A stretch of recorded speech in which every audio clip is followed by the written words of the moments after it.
Okay, everything in this video may have already been said in class, but I felt compelled to make sure that nothing was misunderstood. Of course, it's all in the textbook, but I just wanted to make sure it's been said by me to you, and that's the purpose of this supplemental video. In the capital gain loss netting type of a deal, what we're basically doing is, as we saw in class, there's 3 steps. Step 1 is, and it really almost doesn't matter whether it's step 1 or step 2, what direction you take, because they're both equivalent as far as the getting to step 3. These steps are necessary to get to step 3. That's the basic idea. You can do them in any order, but first you want to know, what do you have as one short term? Do you have a short term capital loss or gain? Then you want to know, what do you have for long-term loss or gain? And as the step 3 says, basically that if both are positive or negative, there's no further netting. Basically what's going on is that if both are positive, then the long-term gets taxed at the favorable rates, what are known as capital gain rates.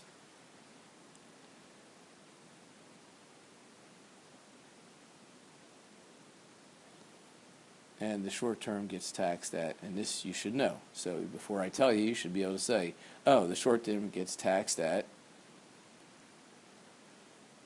ordinary income rates, no favorable treatment. So if both are positive, the net long-term capital gains, meaning the net of all losses and gains, that's what you're doing. That's what the net means. You're taking the losses and the gains, and you're netting them together, and you're saying, okay, what do we got? After netting these together, we got a gain.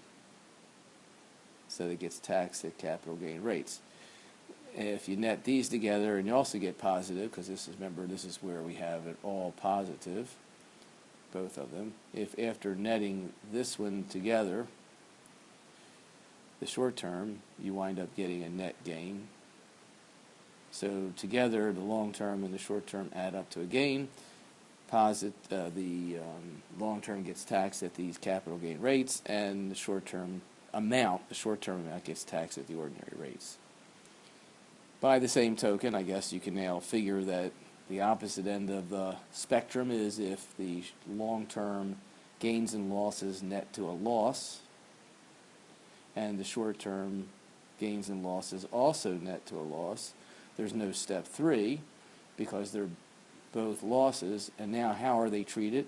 Well, you would like to say the long-term losses are treated where you only can take, let's say, $3,000 a year, but the short term you can take against all ordinary income, and there was a time in history when that was the case. But today you live with a situation where all of these are limited to $3,000 per year loss against other income, meaning it can reduce your adjusted gross income by only $3,000. So if you're getting the picture that losing money in the capital gains arena, which is the sale of capital assets, is not a great idea as far as tax purposes go. It's not a great idea economically either to lose money. So you got the picture. So it's a sort of a double whammy. You're not happy to lose money on the sale of capital assets, and plus you're not going to get much of a tax break. And you'll always remember, I hope, the case of the guy with the $900,000 capital loss carry forward, who was definitely not happy about it, because even if he was 50 or 60 years younger than he was, the chances of him using that up without having future capital gains was pretty poor. So that's the whole point. This carries forward. That's great. Goes into the future and carries forward. But you've got, in order to use more than $3,000 a year, you've got to have a capital gain. So just, again, this is probably where I wanted to just make sure the illustration was clear. So let's say the guy with the $900,000 was, even if he was 78 years old, as it was in the case, or close to that age, let's say when he was 80, for some reason he generated a capital gain. his case was that it was almost impossible to generate a capital gain because he had no assets. But let's say he did. And the capital gain at year 80, which was, say, 2 years into the future, that capital gain was, for argument's sake, let's say $500,000. So of the 900 forward, what would happen is this, and this is, I guess this is important for you to make sure you realize. In year 1, the first carry forward year, he would have used 3,000, leaving him a carry forward of 897. In the second carry forward year, he would have used 3,000. And I'm sort of changing the example a little bit and saying that the capital gain happened in the third year, just for this illustration. You'll have to figure out the years that it all happens based on the facts and circumstances, but his carry forward in the third year, where I'm saying that's where he generated this capital gain, at that point his carry forward is 894, and now he's got a gain of 500,000. So the good news is that of that loss, that carry forward loss, 500,000 of the gain of that year is shielded by the carry forward loss. In other words, we're not limited to just $3,000 against another capital gain. If capital gains are generated in the future, we can offset those entirely, just like in step 1, 2, and 3 in how we're going to get through all this. We're going to see it when we get done with it, but just like in the whole netting process of any one particular year, the carry forward can be carried against or used against any gain. So the result is he'll pay no tax on the $500,000. It will reduce, however, the carry forward to the next year to 394, except even in that third year. Oh, wow, this is important to make sure you don't miss. In that third year, he gets to use 3,000 of that carry forward, even though he's used the carry forward against this $500,000, even though he's used up 500 of it, he still can use a $3,000 loss.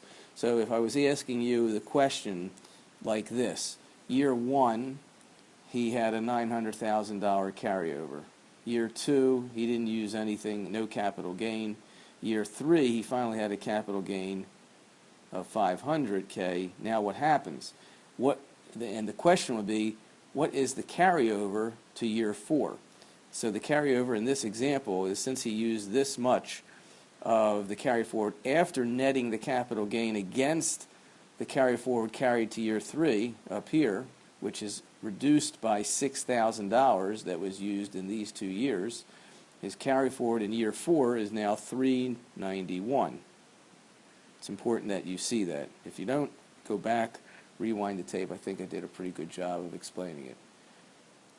So each year he gets to use 3,000. He also gets to net carry forward losses against future net capital gains, and that's a key. This $500,000 was a net capital gain generated that year in year 3. How did it get generated in year 3? Well, it could have been all long-term, it could have been all short-term, or it could have been a combination of both long-term and short-term. The main thing is it's capital gain, and so it is offset by the carry forward. Let me give you another example. I'm going to erase the board, so if you need to see this, you have to go back and read it again. Let me give you another example. Suppose he had this $900,000 carry forward in year 1. So he uses 3,000 in year 1, leaves him 897K. Uses $3,000 the next year, leaves him 894K going into year 3. There was no gains or losses, let's say, in this year, in year 2. So that's why in year 3 over here, year 3, he's got this carry forward of 894. Now in year 3, oh boy, and this is another example. In year 3, he generates $1 million of capital gain, and again, it could be all long-term, it could be all short-term, or any combination of the two. Whatever it is, it's capital gain. Now the capital gain goes all against the 894. They get netted in year 3. You see what's happening? They get netted in year 3, and the result is, my math is I should use a calculator.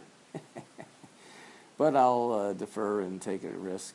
And so there's no carry forward. What happens is now this is gain.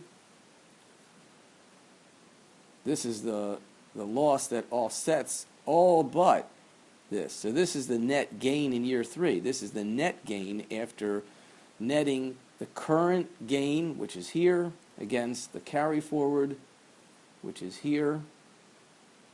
And the result is a net gain for that year, the 3rd year.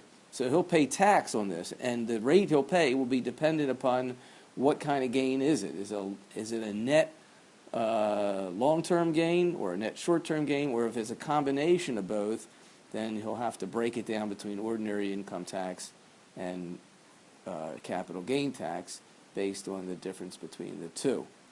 So and how will you know? How will you know is it depends on what this carry forward was. So I think we should take the example one step further. Let's say the carry forward of the $900,000 was long-term. So it was a long-term CL, capital loss carry forward. We already know that by year 3, it's carry forward into year 3 is $894. 2 years of $3,000 has been used up. So now he has, just for illustration purposes, $1 million long-term capital gain. Long-term capital gain. So all the net would be long-term. The 106 would be long-term. So that if that was long-term, and this is a long-term capital loss, so the net, the 106 will get taxed at the favorable capital gain rates. Suppose it's like this. He has a long-term capital loss forward, as we've seen here, and that's because it was a net long-term capital loss in the year it happened.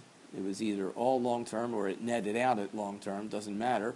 The carry forward is whatever flavor it was that year, and the flavor was net long-term capital loss, carry forward into year 1, and then 2, and then 3, and here we are at year 3, and he's got, instead of a long-term capital gain, let's say he's got a short-term capital gain, a net short-term capital gain. So now the result is that after you net long-term capital loss against short-term capital gain, you got a gain. Well, the flavor of this will be short-term capital gain. This 106 will get taxed at ordinary rates, the way net short-term capital gain should get taxed. One more example. Let's say it's a long-term capital loss carry forward as we have here, but now we'll just really juggle it up a little bit. Suppose the $1 million is composed of, let's say $800,000 of long-term capital gain and $200,000 of short-term capital loss. Gain, short-term capital gain. So we got two gains adding up to the $1 million, but they're of two different flavors. So now what happens? Well, you should stop the video a second and see if you can figure it out. In fact, I'm going to have to, because I'm going to start it in the next one in order to keep the quality control of these things. I've been told when they go over 15 minutes, the quality control decreases to not such a good quality. That makes a lot of sense. Okay, so I'm going to stop and we'll reconvene at this point when we come back.